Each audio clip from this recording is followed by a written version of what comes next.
Hello, everyone, and welcome back to Lords of Infinity. So, in the last episode, we met up with some old friends back at Palisades Club, and we met up with some of our old war buddies. Spent some time with them, and now Palisar has formed his new club that will basically be tackling certain issues that a lot of the soldiers that have come home will be facing now that they're back home and having to readjust to normal life. So, let us continue on with it. I hope it actually does continue on. It's been a couple days since I last played this, and usually choice of can get a little finicky when it's on dashing done as opposed to on your phone. So let's see. Okay, yeah, I was a little worried about that because sometimes when it loads up, I know a lot of times, like when I'm playing stuff on my phone, or if I'm playing a demo on my phone, it's on dashing done. It gets a little finicky if you're trying to go from one page to the next after it's been sitting there for a little while. A lot of times it won't work. So yeah, all right. So let's see what we have here. Then, almost as soon as you seem to settle in, it is all over.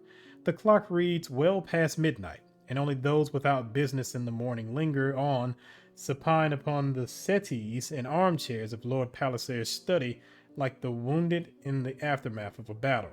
Though no surgeons or bane healers will be needed to treat their hearts, only time and coffee. You, on the other hand, have no time for such respite. Your head still pounding from drink and your uniform jacket reeking of tabac ash. You take Lord Palisare's coach back to your temporary lodgings near St. Jerome Square. It is hard going up the steps to the door of your lodging house. Drink and darkness make you unsteady as you carefully step around the slumbering, rag-swathed heaps clustered around the entranceway. In these days, in this part of the city, the homeless and the destitute seem everywhere. Entire families huddled against the niches and alleys like piles of refuse, desperate for the bare hope of some protection from the elements. They had been there before the war too, as far as you remember, but never in such number. You can only hope that they will find some more robust form of shelter before the weather turns. Tierran winters are nothing like the Antari variety, but even a mild frost can kill when one has neither food nor shelter. You open the front door. From the corner of your vision, you glimpse a pair of eyes wrapped in the shabby remains of what might have been a fine riding cloak.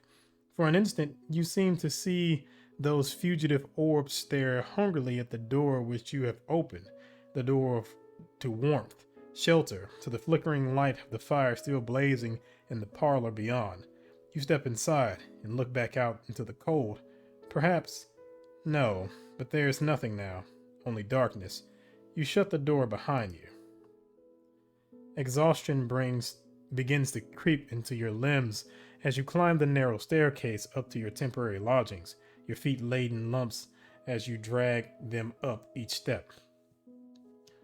Most of your luggage is already packed and waiting in your rooms, piled in neat stacks by the wall of the parlor. Moving only by sheer will, you check the bed to make sure that the maidservant had laid a spare suit of clothes on your bed as you had requested. You sit down in the bed next to them, taking only the time to pry off your boots before collapsing into the pillows. Too tired to even pull the covers around you. Tomorrow is not so far away, and you best be rested by then. For tomorrow, you will begin your long journey back to a place both strange and familiar, a place which you can barely remember, a place whose memories run in your very blood. Tomorrow, you're going home.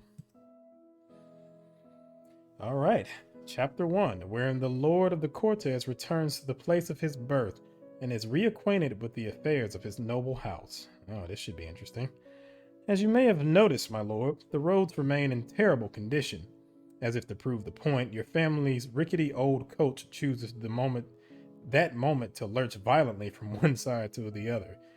It is all you can do to not keep your seat, but facing you, the cadaverous form of Ephraim Saundersley, your family solicitor, does not seem to shift at all. Yet the roads are not what alarm me the most, the lawyer continues, without even pausing to regain his breath. As I am sure your lordship is aware, times have never been easy here, but the war appears to have made them harder than ever. You nod along, trying to keep your attention and your seat as the coach trundles along the uneven track. Saundersley had greeted you when you landed at Crittenden Port, waiting with your coach to accompany you on the last leg of your trip to your estate. He had spent most of that trip in silence, leaving you alone with your thoughts. But now that you are finally entered within the boundaries of your own lands, he has been nothing if not verbose. Another 15 tenant families left last year. I do not think I can blame them, to be honest. Every year, the crown taxes seem to grow. Every year, more and more of our buyers in the big cities go bankrupt or are brought out by the Kian, who purchase only their own grain from their own country. You cannot blame him, you suppose. Sandersley has been saddled with much of the work of maintaining the estate after your father's death. Now that you have returned, it has become his duty to educate you on the state of the very lands and people over which you have so recently become lord and master of. In truth, he admits, those who remain mostly hold out hope that your lordship will be able to ameliorate matters. Now that you have returned, some will expect a great deal out of you. Rest assured that I will not let them down, Saudersley. God, that name is gonna be terrible. Sanders it is, then. I make no promises, but I will do what I can. What brutes they are to rely on another to better their own condition. Okay. I make no promises, but I will do what I can. Saudersley nods, a threadbare flicker of a grin on his thin, craggy features. I suppose that will be for the best, he observes. It is one thing to make plans, but it is another to put them into action. Talk may easily achieve the former, but the latter requires money, a substance which appears to be in short supply everywhere. Rest assured, Sanders, you reply. His Majesty's government has been most appreciative of my services. The war is over, my lord, the solicitor replies bluntly. There will be no more ransoms to be had, and you've still your debts to think about. You are past the fields now. Beyond the battered and cracked coach window, you can see the cottages of Roomberg village, constructions of slate walls and tall, narrow windows like the images that still sit deep within the recesses of your memories, the images which the word home had conjured within you during your long years in Antar. Yet the scenes which confront you now seem different from what you remember. The figures who trudge from cottage to cottage seem duller and more stunted than the stout, happy folk you recall. Everything seems smaller, dirtier, tawdrier. Even the air seems to hang in your nostrils, heavy and foetid. You cannot help but get the impression that this is not your home. Everything is off, everything is wrong. Even as your eyes register the dilapidated old village shrine, and the battered market stalls on the village square, and the remaining lengths of orange bunting from the just past high harvest festival, you cannot shake the unease in the back of your head. The more familiar your surroundings become, the more alien you seem to feel. And what of your family? Will your lady mother still be the warm, loving figure you remember? Will your brother and sister be as cold as they have been in the letters? The village is far behind you now, its last cottages receding into the distance. Ahead, there is only the long, lonely path up the rise to the manor house where you had lived for so many of your early years. Even from a distance, it too is sometimes less than you remembered it. The gray stone of the walls barely held together by the evidence of slapdash and desperate repairs, the eaves sagging under the weight of a roof which seemed in dire need of replacement. The home of your childhood has been reduced to a sad little edifice, a rickety pile atop its hill. Half of its windows broken or blocked up, its perimeter fence tumbled down and entirely collapsed at places, the grounds almost overrun with wild tangles of growth and shrubbery. There can be no safety in a frail half-ruin like this. It would be so easy for a band of determined attackers to advance under cover of the brush up to the very perimeter fence. From there, it would be child's play for any band of assailants to find an advance through one of the gaps in the fence, to enter through one of the broken windows, and place the entire house at their mercy. Even if you were able to shut up yourself in some secure wing, you doubt it would take any piece of artillery greater than a 6-pounder to batter the whole edifice down within an hour, with you still inside. It is only then that you realize that you have thought It is only then that you realize that you have, thought long force of habit, begun thinking like a soldier again. Only through a conscious effort do you force yourself to stop. The war is over. There are no partisans skulking about in the woods around Broomberg House, looking to do you harm.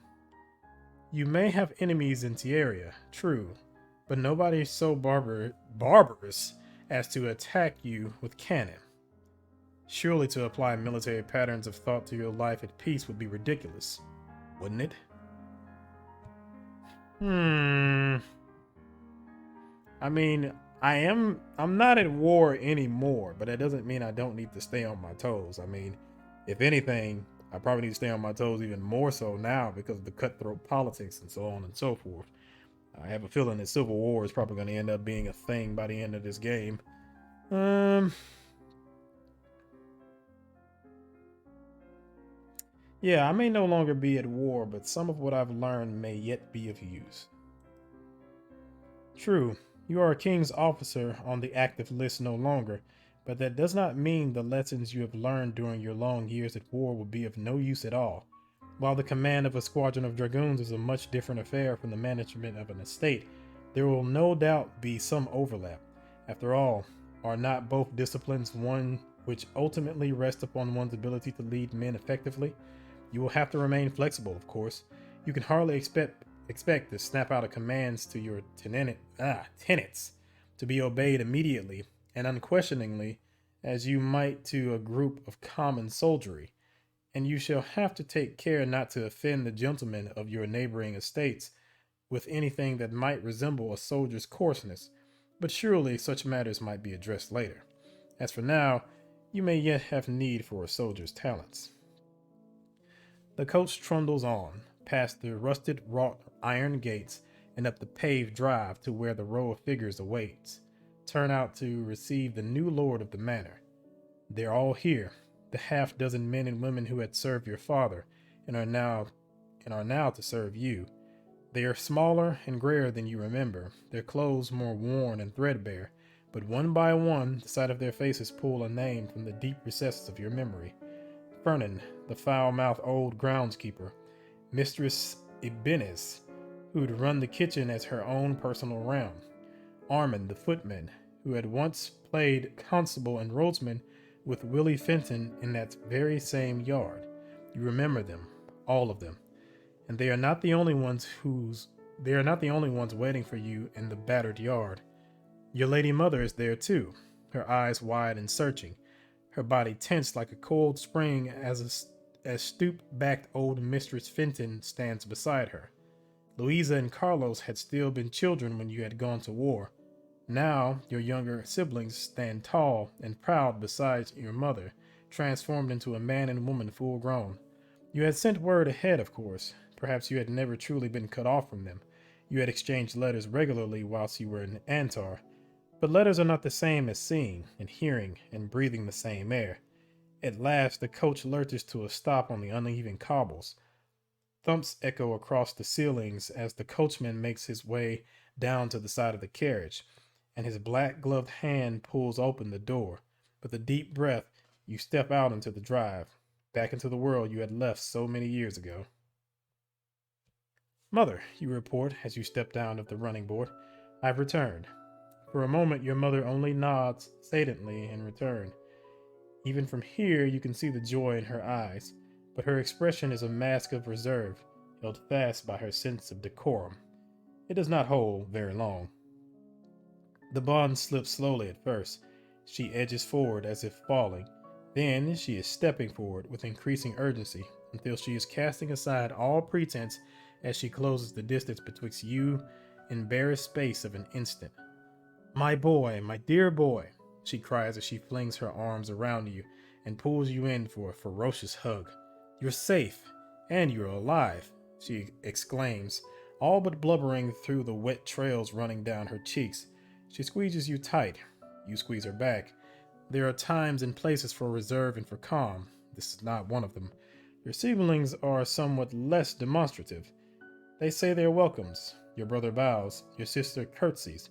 You suppose they must be happy to have you back at some measure, but you suppose you cannot blame them too much for their distance. Mother had always loved you best, and to be reminded of such a thing even at this late juncture cannot be comfortable for either of them. Only the servants are left now, the coachman and Sandersley among them. You can see unease and uncertainty in their expressions as they deliver their bows and curtsies. True, you had been the young master to them when you were a boy, but boyhood seems far away now, and the gulf of years that separates you has become a wide and bottomless chasm. While they spent those years in this quiet and rural backwater, you had fought on the forefront of the largest and bloodiest war in the unified kingdom's history. Could they even think to fathom the trials you have faced? What stories have they heard of the war in Antar? Of you? Perhaps it is time for some words or gesture, anything to lay their uncertainties to rest. Hmm. No, if I am to reassure them, it will be with deeds, not words. I must reassure them with things will not be so much different. I shall try to inspire them, convince them that we are bound for greater things. Words are cheap. I'll offer the staff a substantial bonus instead. I don't think I'm going to do that because I don't think I have the money for that. I do have 2,350 crowns. Yeah, I don't want to be giving up money like that. So perhaps I have enough charisma to pull off a nice speech or something. Perhaps. Hmm. Let's see. Yeah, let's try it. You take a deep breath as you step back and consider carefully what to say next. I know that some of you are hoping for me to say that everything will stay the same. You begin pitching your voice to cover the whole yard. You would wish me to say that things will be like as they were under my father. I could say that, but if I did, I would be lying. You can see the worry in their faces now. Good. Get them worrying early.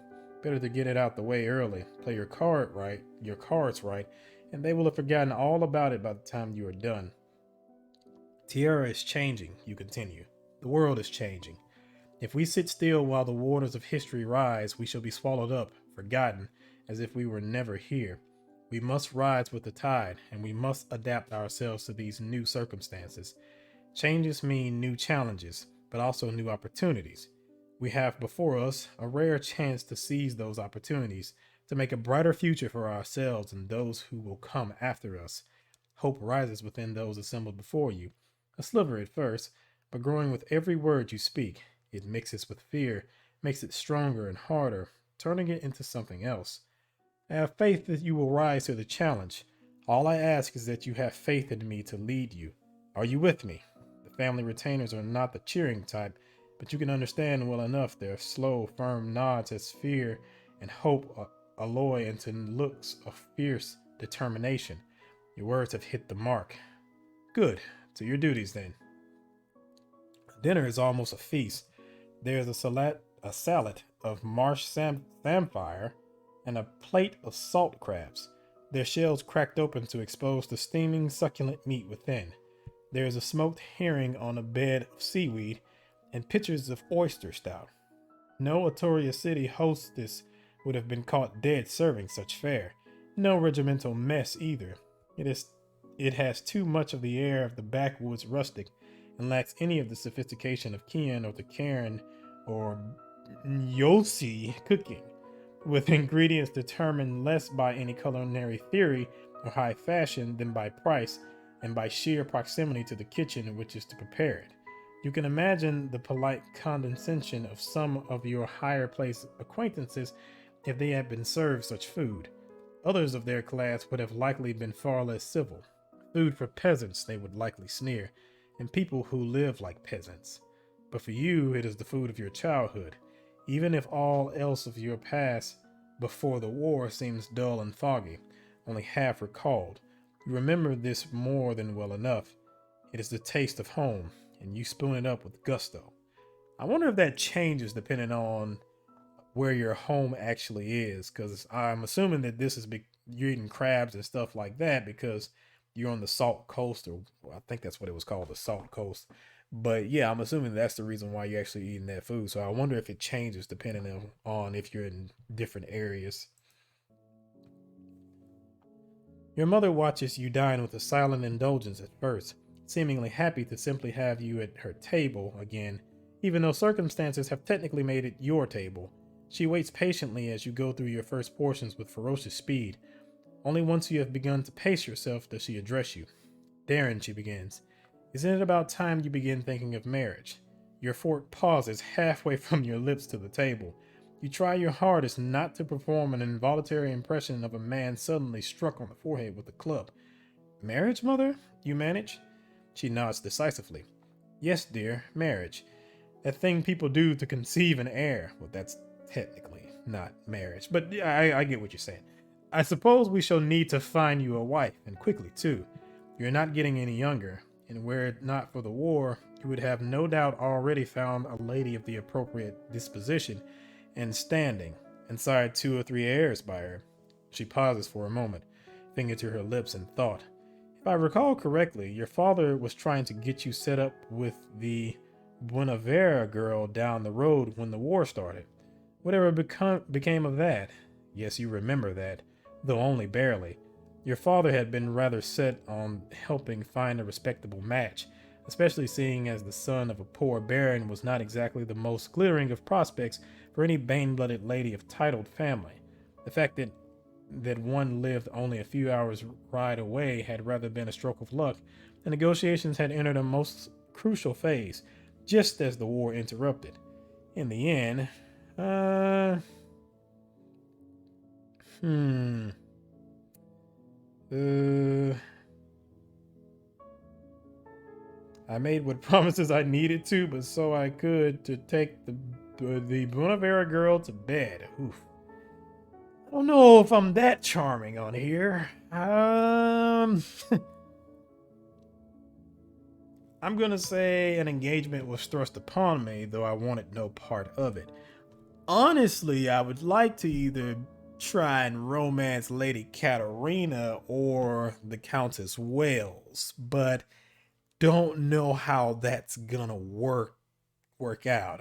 I want it to work out, but I don't know if it's gonna be a thing. So I'm just gonna say an engagement was thrust upon me, though I wanted no part of it. Uh oh, well, I'll just say the talks came to nothing. This might actually still put me in an engagement. There were negotiations, you admit, but nothing came of them. Oh, what a pity, your mother tuts. She seemed like such a charming girl, and her father worth 1400 a year. If only your father had let me help smooth things. No doubt she had been snapped up by some overdressed city cad and spends her days thinking of what she could have had instead. Mother, your sister tries to interject, is this really appropriate?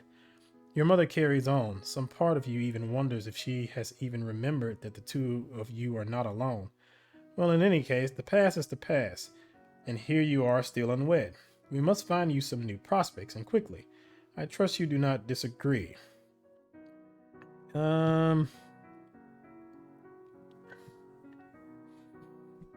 will find someone, make no mistake. Your mother nods approvingly, if not quite firmly. Good, good. Then I am glad that you have the matter well enough in hand. In that case, I can only hope that, she pauses for a moment, searching for the words, that you had set your mind to a prospect quickly, with so many unwed officers coming home from the war. Not to worry, mother, you reply, catching her point immediately. I'm aware of the danger, and I can assure you that I know full well that the men who I served alongside in Nantar will become my romantic rivals in peace. I'll not let them outmaneuver me.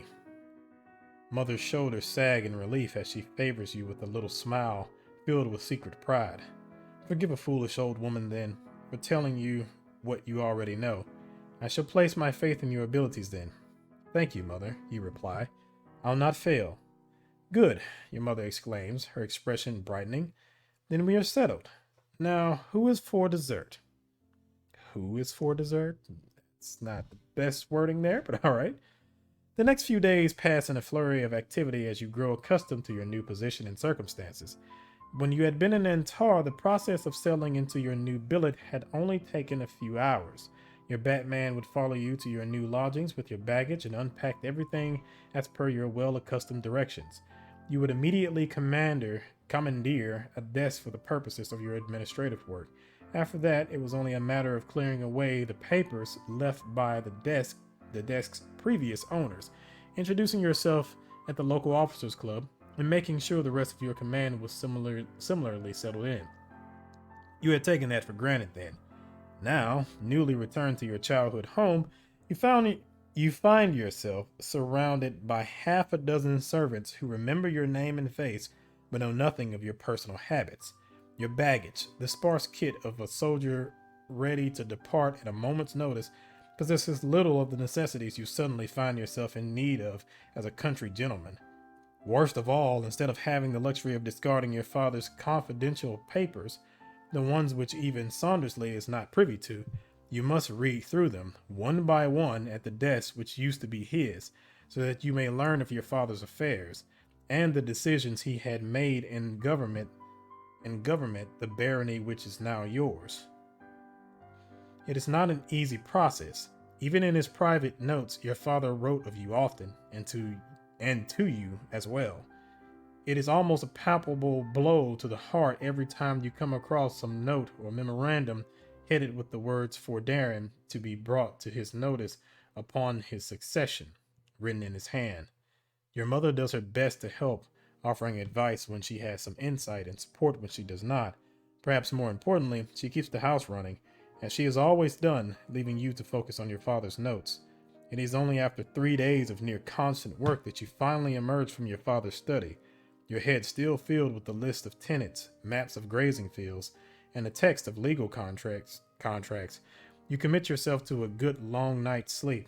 You are not entirely versed in your estate's workings, but you at least know now enough to be confident in moving forward. You've taken the first step to becoming Baron Roomberg in truth, as well as in name. On the morning of the fourth day, you bathe and dress in your best coat. You order the carriage hitched and ready, and head for Baron Buenavera's estate. Courtesy requires you to introduce yourself to your nearest neighbors as the new Baron, even though he may have no reason to remember you fondly after your father's failed attempt to arrange a marital alliance. Jesus. You can only hope that the past has not prejudiced him too greatly against your house, and pray that the conversation does not become too awkward. Buenavera House is not so different from your own residence. The drive is perhaps less old, the walls is less in disrepair, the outbuildings in better condition, but as a whole, it is of the same models as your house and the perhaps 100 other country houses which dot the Salt Coast, too worn and too cramped to the stately hall of a great lord, far too grand and ancient to be the home of a mere farmer or tradesman.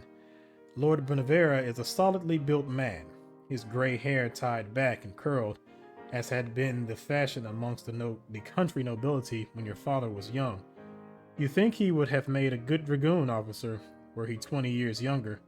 Over cups of coffee and plates of biscuits, the two of you make inconsequential conversation in his parlor for the next hour. You take care to avoid any serious conversation, to steer clear of any topic which might cause offense or unpleasantness. Instead, you chat about the weather, the ongoing harvest, the local news. You lament the poor state of your roads. He not quite boasts about his efforts to restore his village's shrine. It is an amiable exchange, if almost entirely without substance, the chatter of two country gentlemen discussing matters which would be utterly irrelevant to anyone who lived a day's ride away.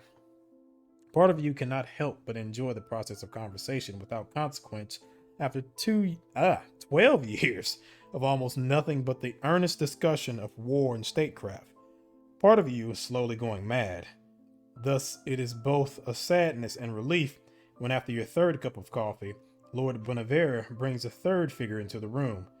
A slight, snub-nosed young woman with long, mousy brown hair and a pair of darting hazel eyes. "My Lord Roomberg," he says as the girl steps forward to join you. "It has been some time, but I am sure you remember my daughter." You had remembered Lady Julia de Buenavera only faintly, and judging by the way which she moves around you, there is little doubt that she does not remember much of you either. The two of you exchange maybe half a dozen words altogether before she withdraws to the other side of the parlor, taking a seat next to her father. Baron Buenavera continues your conversation before. He at times defers to his daughter, though only long enough to allow a few words, delivering with a quiet, almost meek reserve. You suppose that is only natural. Women of your class are not exactly encouraged to speak their minds when in the company of men. be they husband or father. You wonder if she would behave the same way outside the shadow of her father's influence, but you cannot know that unless you were able to speak with her in a more intimate setting, and that could not possibly occur unless you were to try to court her.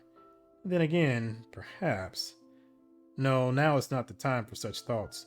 The coffee pot is empty and the biscuits are gone. Your visit, for all intents and purposes, is at an end. Lady Julia escorts you to the door. Her father thanks you for a pleasant morning conversation and sends you on your way. You spend your trip back to your own estate thinking on what could have been, and perhaps what might be. For the next few weeks, as the last of the harvest is brought in and the last of the leaves fall from the trees, your time is occupied by three matters, each of no small importance. The first is perhaps the one that consumes the most of your effort, the touring of your estates. Every day you spend the early morning riding through the pitted and muddy streets of Roomberg Village, wrapped up in a heavy overcoat to ward off the chill, greeting your tenants as they go out to their day's labors. At a glance, you have no doubt that the whole practice seems rather frivolous. To spend hours riding about, doing nothing but saying good morning, and saints go with you, to men and women who only know you by name. Yet it is the very fact that they do not know you by appearance which prompts you to such activity. You are, after all, their new lord, the man to whom their rent and obedience are now owed. War has taught you well enough that an officer who cannot have his voice or face recognized by his men is one who cannot command at all. You doubt it is very much different from the administration of an estate. So, every morning, you continue to ride out, even as the mornings grow colder and wetter and the roads start to degenerate into a morass of mud. You continued every morning until your tenants not only recognize you, but begin to receive your occasional inquiries with a genuine warmth. Your second duty is a rather warmer one, if somewhat more tedious, for when you return from your morning ride, you have only time enough to eat a light lunch before turning to your office to put the administrative affairs of your estate in order. True, you have sworn your oath before the king, and you have made yourself known to your tenants and neighbors, but that does not mean there are not other matters related to your assumption of the title which demand somewhat timely action.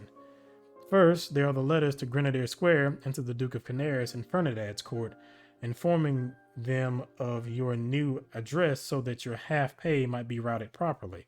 Then there are inquiries to the intendancy regarding matters of law. You must look over your father's subscription to the city broadsheets, so you may continue the ones you favor and cancel the ones you mislike. Perhaps most importantly of all, you send letters to the banking house which hold your family's debt, settling the outstanding interest they are owed with a combination of the assets your father left behind and a portion of your own wealth. The third matter is the one which is perhaps most vital to the proper administration of your fief. Fief, the twice annual collection of rents, timed with the first planting season and the last harvest. Under normal circumstances, the rents would have been your only source of reliable income, and although your half pay and royal annuity go some way to covering your expenses, only the rents levied upon your tenants can bring in enough money to keep your finances stable. Thankfully, this is a task which you have no need to be personally involved in. Instead, it is Saundersley who goes out every morning armed with a copy of your ledgers to visit the plots and cottages which your tenants have rented from you, to exact the coin which they owe you for the privilege. Every evening, he returns with the collected rent, bound for your strong box, and a stack of receipts bound for your records. It is a task which Saundersley performs with his customary stolidness, a matter which gives you little trouble until the very last day when your solicitor hurries into your study with a stack of folders under his arm and a worried expression on his face. "My lord, I think we may have something of a problem," he reports as he places a thick sheaf of papers on your desk. "I was presented with this not an hour ago." You look down to see a long list of names, almost all of them recognizable. They are the names of your tenants printed in a rough, unrefined hand. A handful of names are accompanied by signatures. Most carry only an illiterate mark next to them. The list goes on for page after page until it seems as if every tenant in your fief has put ink to it. "What is it?" "A petition," Sandersley replies. It demands that the rents be lowered for next spring and kept at the rate thereafter. Given the current hardships which they must endure, it may not be an unfair imposition. Your eyes narrow. Your tenants have every right to petition you, but your rents are your livelihood. It is not a matter on which you may concede ground easily. How much? Saundersley swallows hard. By a third, my lord. Saints above, that is no small amount. I mean, yeah, that's not a small amount at all. Lower the rents? Lower the rents? No, I think I'll raise them.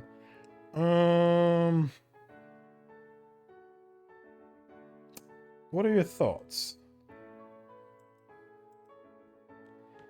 You are still new to your seat, Lord, Saundersley ponders, and your tenants still do not know what quite to make of you.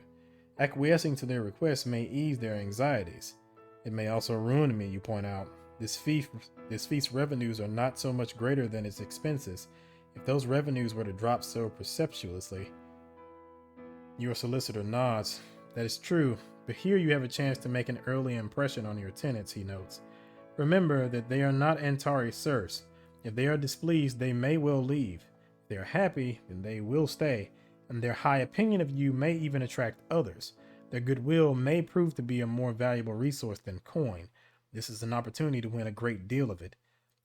And how long will that goodwill last when you are forced to make economies to keep yourself afloat?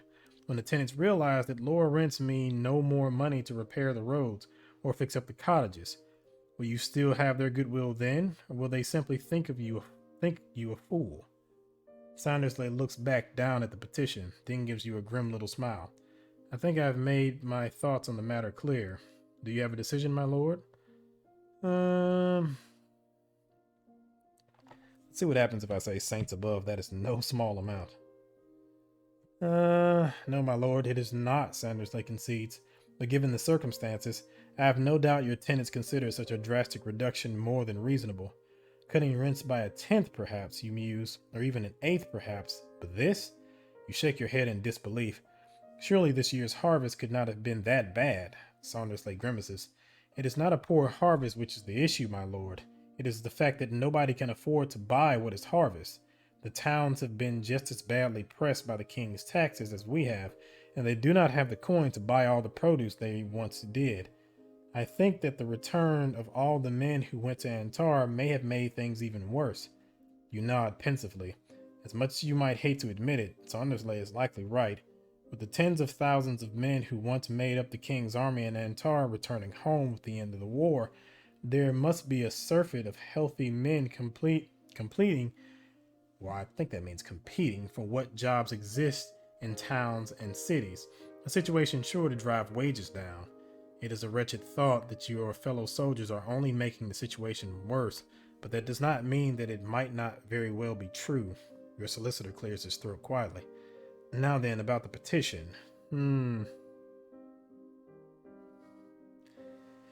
Well, I guess I will turn around and go ahead and actually grant it. And the only reason why I'm going to grant it is because when the full game comes out, I will have paid some of my debts, so it shouldn't be as high as it actually is now. Because, of course, in the last episode and the previous episode before that, you'll see that, I mean, there was no option to try and pay towards your debts. So, that's not going to be reflected in this demo. So I'll go ahead and say that I'll grant it in this particular case. Hopefully that'll mean in the full game, the debts won't be as high. I don't know how much you paid towards it or how much you contributed towards it, but hopefully it'll be a pretty nice impact. And then you'll come back with a lot more. You can also contribute that as well. Times may be hard for all, but to be short on funds as a tenant farmer is a far different breed of hardships than to be short on funds as a lord of the courts. For you, such extremity might mean letting go of a redundant footman. For them, it could mean cold homelessness, even starvation. Saundersley nods. You think you might actually see a flash of approval as he gathers up the petition. Very good, sir. Might you gather the tenants in the village square and make the announcement tomorrow morning, you ask. Your solicitor shakes his head. I would advise you to make this announcement yourself and in the yard of this house. Let the tenants associate your appearance with the arrival of good news, and they will very quickly grow to admire you. True enough, when you announce the lowering of the rents before your assembled tenants early the next morning, you are met with a most heartfelt cheer and a warm sense of admiration. When the crowd disperses, they appear to do so in the happiest of attitudes, freshly assured of the kindness and good character of their new lord. You can only hope to keep their esteem in the days to come. With the rents collected, you finally have the time to turn your attention to more long-term matters. For generations, your family had prioritized the maintenance and diminution of your ancestral debt above any other fiscal concerns. Though reasonable enough an occupation, you also know that such a preoccupation has had its costs. For years, much of your estate has been left neglected, with outbuildings and cottages left to decay, and vital improvements left unmade. Now, however, you have the power to change all that. Now that you are in full possession of your powers, it may well be time to reverse the slow decay of your holdings and commit to some real improvements to the condition of your barony. Yet, after even an afternoon of looking over the reports and receipts regarding the condition of your fief and finances, you quickly come to the conclusion that you're really not sure how to go about it. The practice of managing an estate has been a major part of your education, of course, but that has been so many years ago. Now, all of the intelligence which you had once accrued on the subject appears only as half-forgotten memory. You might still attempt to press ahead regardless, but without some assurance that you have retained enough to make a competent go of it, things might turn out rather badly, both for you and for the generations of your descendants to follow. Perhaps it would be wiser to ask Sonderly for a few reminders on the whole business. Yes, let's go ahead and ask him. It was your solicitor who maintained the estate during the time of your father's death, and your return. Naturally, you have reason to suspect that he would be the best source of any counsel regarding the continued operation. Thankfully, it is not quite too late in the day to summon him to your study. When he arrives, it takes him only a glance at your desk to recognize precisely why you have called him to the house. One must understand, my lord, that there were certain matters regarding the estate over which I had no power, he reminds you when you confirm his first impression. As his solicitor, I served as the caretaker of your lord father's interests, nothing more. My brief was to maintain things as he had left them, and this was an authority I took special pains not to exceed. I understand, you reply, nodding, but you were familiar with the functioning of the estate and its finances. Oh yes, my lord, of that you might be assured, Sandersley answers most assuringly. I have knowledge enough regarding the estate and its current condition to advise you regarding most ordinary matters of administration, and if necessary, my understanding of the principles of estate management are at your disposal. All right. Tell me about tenants and rents. My lord, Sandersley asked, as if he had just asked him for instructions as to how to put on your own shoes. In all fairness, you have been away for a substantial period of time. Tenants and rents, Sandersley? Ah, well, yes. As I am sure you are aware, my lord, tenants are the estate's primary source of income. For the rents which they pay at the end of every spring and every autumn, a tenant's household gains the right to live on and work in a certain portion of your estate. For the majority of tenants, this means agriculture, with the tenant in question working his assigned plot, selling his produce at market, and using the proceeds to pay his rents. However, some of your tenants instead rent houses near the center of the village and secure an income through other forms of trade. Farriers, shopkeepers, that sort of thing. You nod, Sandersley's expression refreshing your own memory. I possess certain powers over my tenants, don't I? You do, my lord, your solicitor replies. Oh my God. As lord, you retain ownership of the estate itself and have the right to do as you wish to it regardless of the occupancy or sentiments of your tenants. Likewise, you possess the right to judge minor infractions and resolve disputes betwixt your tenants, though your powers to deliver punishment remain limited. Any serious crimes, especially those which may warrant execution, must still be remained to the intendancy. However, Sandersley hesitates for a moment.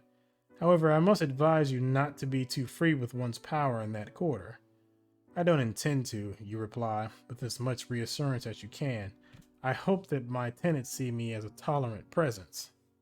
Sandersley nods approvingly. I suspect that would be for the best. Your tenants retain the right to come and go as they please. If a lord is seen too harsh or too uninterested in the prosperity of his lands or the happiness of his tenants, then he will be hard pressed to keep the tenants he has, and an estate which bleeds tenants is one which is losing its income. If that is the case, then you should have to avoid such a reputation, or at least find a way to counteract its effects. What about attracting new tenants? That would be the surest way of increasing the estate's income, my lord, your solicitor replies. A prospective tenants are drawn to a given fee for various reasons, but the chiefest among them are prosperity and security. If one's lands are seen as well run and orderly, and his people are seen as industrious and successful, then one ought to quickly find new tenants flocking to its estate, especially in uncertain times such as these. A good thing to remember. I think one of the choices we had in Guns of Infinity was one of the Antari. We had the option of inviting him to our estate, so maybe we'll see him at some point, and maybe that can help us out a little bit. I'm not going to go into the majority of these because a lot of these just seems like basic things that you would know about an estate. Let me see. I guess I could look at advice on improving the estate and maybe loans and interest. No, I think I'll just ask about improving the estate's condition. At first, my lord, I would suggest a good supper and a night's rest, Sandersley replies. Decisions such as these are rarely made well when made in haste. You suppose he has a point. You've seen the results of rash decisions made on too little sleep before, and it's almost never pleasant. Very well. What then? Then I would recommend you first address the current decline in the fief's population. Decline? That doesn't sound good. What kind of decline are we talking about? Saundersley nods gravely. It has been a matter of some concern for some time. For the past 10 years, we've consistently lost more tenants than we have gained. Your Lord Father believed it to be due to the exactions of the king's war tax, and held out hope that the end of the war in Antar would bring some relief. Perhaps, you reply, though not with particular confidence. The war taxes may yet be repealed. Your solicitor frowns deepens. If we cannot rely on the courts, then we may be in some trouble. Though we are only losing a few tenant households a year, such a rate of loss is not one we might sustain indefinitely. It may be wiser to take more direct measures, such as, I would recommend that improvements and repairs be made to make living here more attractive. Of course, there's going to be typos. It's a demo. I'm not sure when this demo was released either. Saundersley answers. Repairs to the roads and the manor house to present visitors with a more pleasant impression. A market hall to bring additional commerce and create an air of prosperity. We could also take measures to improve the condition of those tenants already on your land. Repairs to the cottages or new school might convince those who would otherwise go elsewhere to remain. This will cost a great deal, you note, your eyes narrowing, perhaps more than I have available. You may have to secure a loan, Saundersley advises. It is not so shameful a thing. Many of your predecessors did. When done sparingly, it is not so terrible a burden. Perhaps that is what is required to realize your ambitions for your lands. Further loans might be necessary. My lord, Sandersley is still there, evidently grown uneasy by your pensive silence. Will there be anything else? I think that will be all for right now. Thank you. Saundersley nods. Very good, my lord, he says as he withdraws from your study, leaving you once again alone with your notes. It is too late now to get much business done. You call for supper and let the information that your solicitor has given you turn in your thoughts for a while before you at last go to bed. The next day, you return to your desk and begin the work of administrating your fief in earnest. All right. Biannual revenues, rents is 450 crowns. Personal income is 150 crowns. Biannual expenditures, estate wages is 150 crowns. Food and necessities, 75 crowns. Luxuries and allowances, 150 crowns. Groundskeeping and maintenance, 50 crowns. Interest payments, 330 crowns. Special expenses, 0 crowns. Total net income for the next 6 months is minus 155 crowns. New loans, 0 crowns. Current wealth is, 1,985 crowns. Projected wealth for the next half a year is 1,830 crowns. So, of course, that's minus 155. Oof. I think I need to take out some loans. So that's going to be a thing. And I think I will take out the loans and then I would like to do a massive project. I really would. I think that was one of the updates for the demo. I think originally there weren't any massive projects. I know there are some big projects, but I think these are like truly big things. I'm not sure what, but we'll take a look at that at some point. But yeah, let's go ahead and try and take out a loan. Let me see. In theory, your family's debt is held by a consortium of Atorian banking houses, though in reality, the true holders of your debt may have offices as far away as Takara or Hideos. It is the work of generations, which each successive Baron Rumberg adding to the amount owed, dutifully paying interest, and occasionally, in times of exceptional fortune, actually paying some small part of the debt off. Now you are a Baron, and it is your prerogative to add or subtract from this whole as you require or command. Ooh, and I just thought about the fact that, like, if another war breaks out, that's gonna be painful, because you're gonna have to turn around and, of course, deal with your forces, but you're also gonna have to deal with your expenditures of the state. So whereas in the last couple games, the only thing you really needed money for was, for instance, if you wanted to do the gearing rifle thing, or if you wanted to purchase a rank or anything like that. Now you're going to have to think about the fact that, well, you're going to have to send money back home if another war breaks out. That's just if another war breaks out. So yeah, it looks like looting and stuff like that is going to be much more of a priority if a war breaks out anytime soon. Yeah. It's a simple thing to acquire a loan. No bank in the Unified Kingdom would think of denying such a request from a house as noble as yours. However, to borrow a particularly large amount of money in a short amount of time is to raise no small uncertainty in regards to your family's ability to pay that loan off. An uncertainty compounded by your family's existing obligations, an uncertainty which banks usually compensate for by charging higher rates of interest, so that they will have more of your money sooner if you are unable to pay later. In short, the more you borrow, the larger your individual loan, and the greater your debts, the higher your interest rates will rise. While there are means by which you might renegotiate your interest rates, the process is a long and onerous one, and such an approach is likely to offer diminishing returns.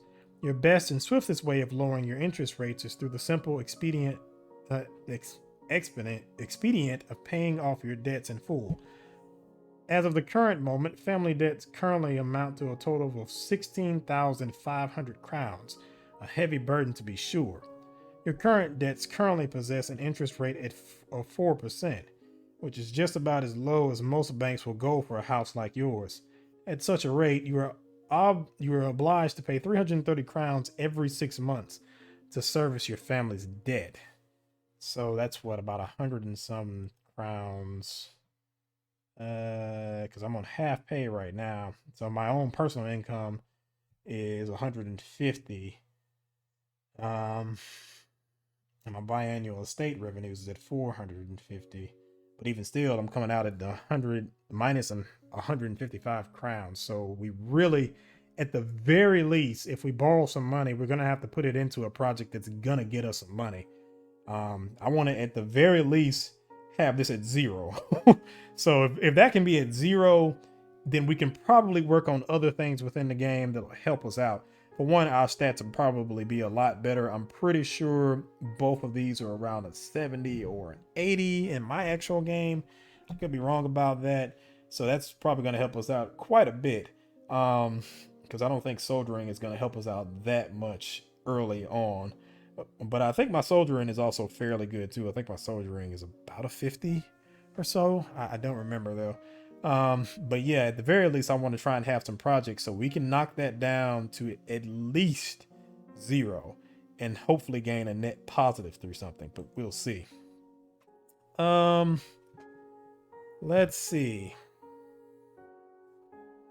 So the most we could possibly get is 5,000 crowns. I currently have, I think, 2,500 crowns on me, correct? I have 1,985 crowns. Okay, so I think what I'm going to do is I am going to use some of that to pay off this debt. Yeah, I think I'm gonna use some of this to pay off this debt. Well, some of that to pay off this debt. So I think I'm going to go ahead and pay 1,000 crowns, but also get a loan as well. I wish to pay off some of my family's debts. All right, so I have paid 1,000 crowns onto my debt. Write up an appropriate letter to your bankers authorizing the transfer of the relevant funds. You imagine it will take some time to process given traveling time and the general delays of even a private bureaucracy, but your instructions will almost certainly be put into action before the interest on your debt is due again. Okay, so that's 1,000 crowns we've paid. And I would like to write the bank about my loans. And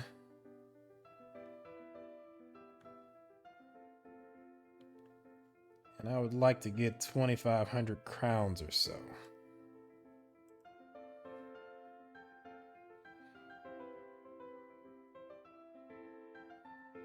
All right. So now that we have 2,500 crowns, well, actually, we have 3,485 crowns. Let's see. I'm not going to worry too much about the house just yet. I actually want to more so focus on the village, because that's where most of the money is going to come in. And then once we start getting some money coming in, then we can improve the house and the grounds, because we're going to need that for, I'm assuming, guests and things like that. So let's see what improvements we can make in the village. You consider your options regarding the state of your fief and its village. After some thought, you narrow down your possible options. You shall have to choose any prospective project with care. Any hard labor or project might involve will have to be done by the men of your fief, and only so many will be able to spare the time away from their fields. If you mean to commit to a project, then you shall not have the workmen to spare on a second until the first is complete. Your fief's roads have always been terrible, but that does not mean you should not be the one to see them repaired. It will not be an easy task. Generations of neglect have left some tracks nearly impassable, but if you were to spend the 250 or so crown you'd need to fill in the worst potholes and shore up the retaining walls in the most dire conditions, then you would not only make it easier for traveling merchants to visit your fief, but make things easier for your own tenants as well. While most of your barony's available farmland is under cultivation, there are some plots which have fallen in disuse. Clearing such land would be a time-consuming and expensive task, 500 crown at least for the tools and labor involved. Yet if it could be done, you could increase the agricultural output of your tenants tremendously.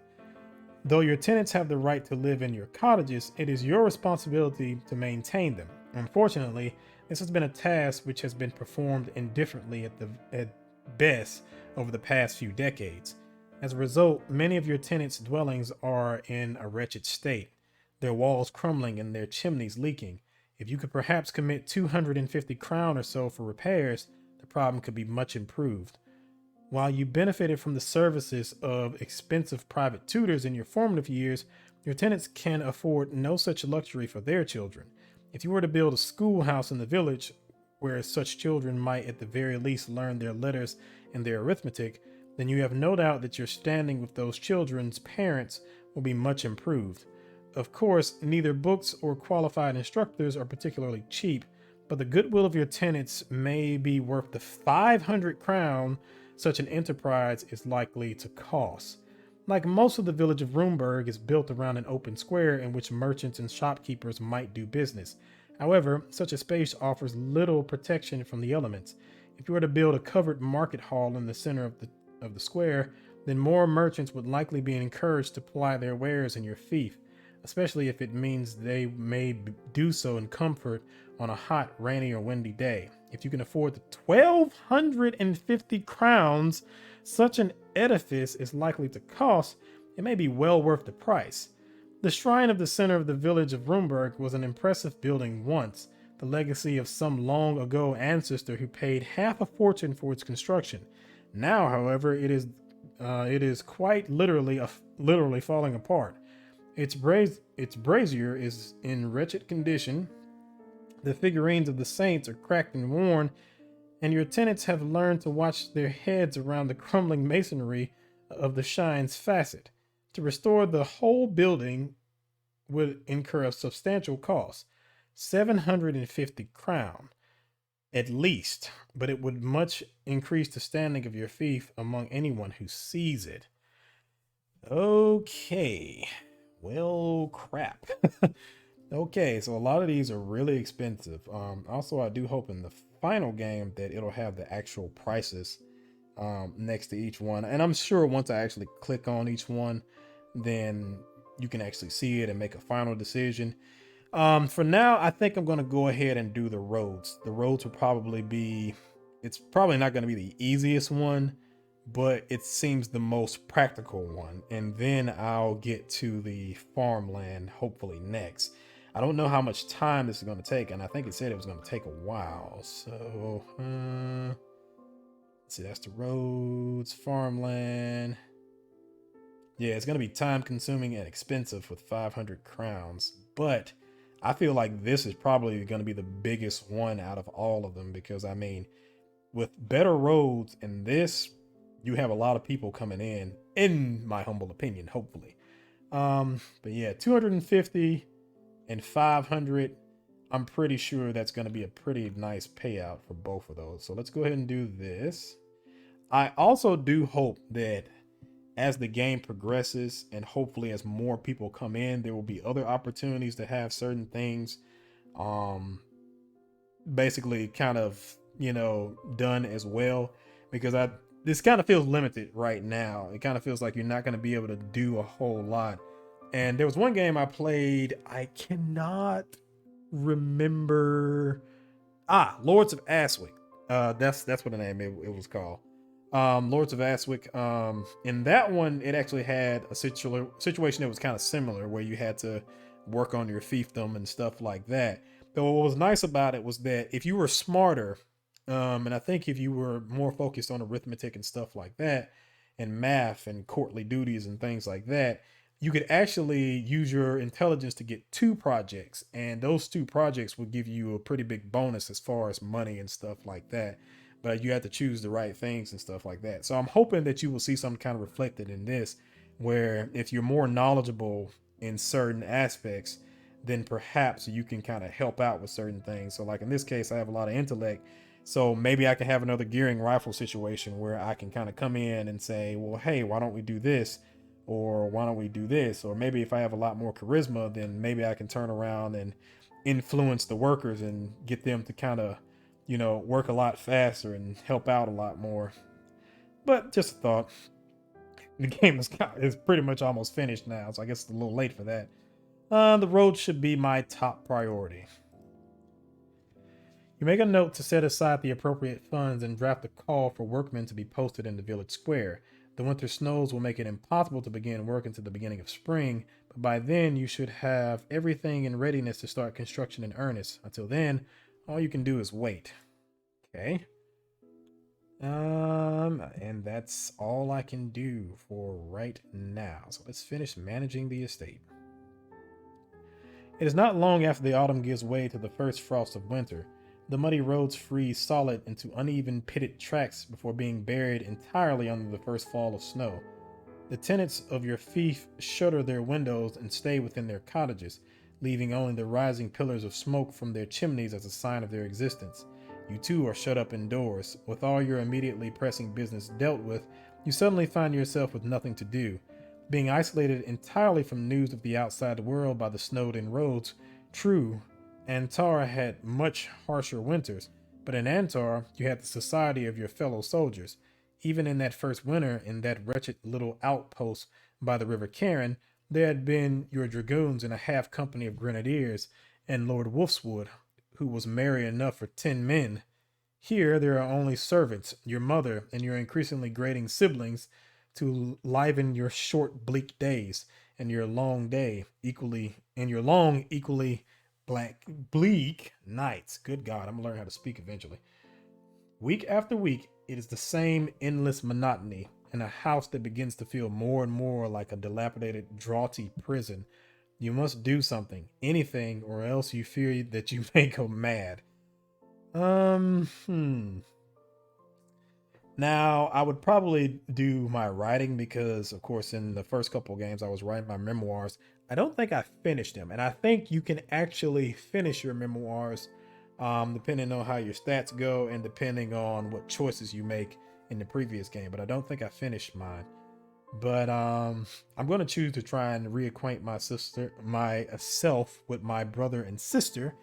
I'm sure they're going to play a big part in certain things because I know, and I don't know if you will see this in this particular demo because it's been a while since I played it, but I do remember there was a choice later on where you could choose to kind of go to the capital and be involved in politics, or you can stay at home at your estate.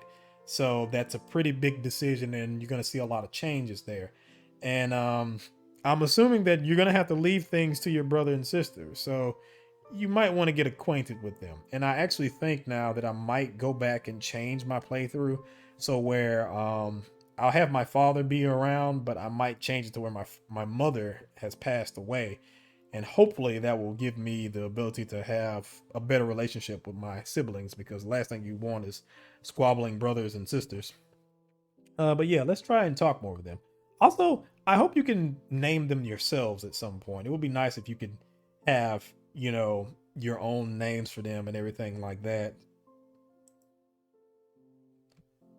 You had never been particularly close to your siblings.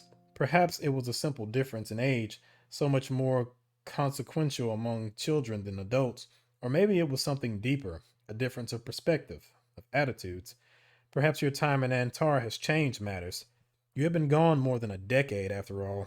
You might have changed into a figure more acceptable to them, or they to ones more amicable to you. Your first few interactions with your siblings put paid to that thought. Your sister is as hot-tempered and sharp-tongued as you remember. Your brother remains too quiet and too curious for his own good. Dealing with one of them at a time is a substantial vexation. Dealing with both is an almost intolerable chore. But you persist through the passing weeks, even though you can feel your body and spirit wither away from burden of enduring daily your sister's verbal skirmishes and your brother's silent brooding. Perhaps it will all be worth it. But if it is, then you shall have to persist if this is to achieve some good end. So you do. Spring comes with a long sigh of relief, warm southern winds wearing away the snow to reveal a vast stretch of bare branched, dead grass and gray slush. Streams swell into raging torrents, fed by snow melt and the interminable spring rain, and the roads thaw into impassable tracts of mud. Yet even so, signs of life issue from outside your window. The village of Roomberg comes alive as the last of the snow melts, the first hardy tenants stepping into the torrential downpour to prepare their plots for spring planting. Their tiny forms swaddled in heavy coats to ward off the retreating chill. Then even the rains begin to relent, and for the first time in what seems like half an eternity, the uniform gray certainty above gives way to the first rays of the sun. Week after week, the days grow longer and warmer. The creeks recede behind their banks, and the roads become firm once again. The village below slowly shrugs off the last of the winter torpor until one day a vast profusion of men, women, wagons, and draught animals erupt from the hitherto closed barns and cottages, headed outwards to the fields to welcome the first day of planting. My God. That afternoon, a courier arrives wearing the blue coat of the intendancy, riding hard at the gallop. He stays only long enough to drop off a parcel containing 6 months' half pay, your annuity from the king, and the back issue of the Otoria Gazette. It is the last of those which arouse perhaps the most excitement. Money will keep after all, but to receive an issue of the Gazette barely a week old after months of isolation dangles before you the potential answer to 100 questions. Has the king called the courts in session again? Has he shuffled his privy council? Are the war taxes to be repealed? What of Wolfram, or the army? For that matter, what of Takar and Kian and Antar and all the other states in between? You pace anxiously as your valet finds the latest issue in the jumbled stack and hands it to you. You read eagerly, ferociously for news of creation outside your own tiny domain. What you discover is both exciting and worrying in the extreme.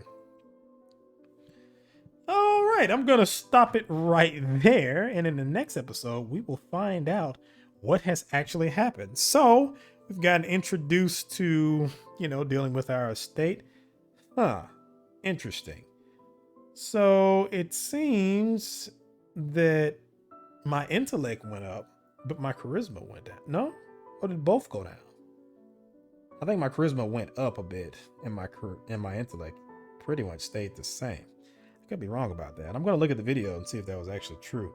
But yeah, I think my charisma might have went up slightly. Interesting.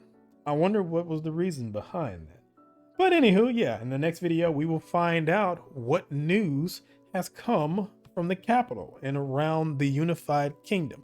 So if you like the video, like the video. If you want to see more content like this, subscribe. I have a lot of things on the channel just like this, and I will have more things on the channel in the future just like this, and other things on the channel as well.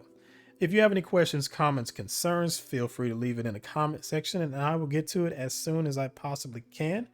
And if you have any games that you would like to see or any things that I might not be aware of, please suggest it to me. Because again, I can't be in every place at one time. And there are a lot of games that comes out and I have no knowledge about it. And it just completely flashes by me or anything like that. So yeah, feel free to let me know of any games, or if you have some games that you've been working on and you might want me to take a look at it, let me know about it and I'll take a look at it in my spare time and I'll see if it fits with the, with other things on the channel. But I will see you in the next one where we'll find out what has come from the capital. Thanks for watching. See you in the next one.